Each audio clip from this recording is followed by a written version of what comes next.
ભાવનગર પાલિતાણા તાલુકાના દુધાળા ગામના મુખ્ય માર્ગ પર વરસાદના પાણી ફરી વળ્યા. ઉપરવાસ પડેલા ભારે વરસાદને કારણે નદીઓની માફક મુખ્ય માર્ગ ઉપર વહી રહ્યા છે વરસાદી પાણી.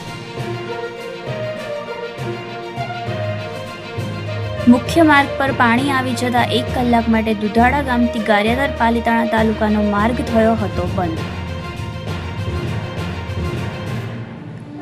હાલ આ માર્ગ પરથી પાણી ઓસરી જતા માર્ગ ખુલ્લો થયો છે. ભારે વરસાદને કારણે દુધાળા ગામના તળાવમાં નવા નીર આવ્યા છે. ભાવનગર જિલ્લામાં આજે મેઘરાજાની ધમાકેદાર બેટિંગ જોવા મળી હતી. Bureau report, Yashvi Gujarat news, Palitana.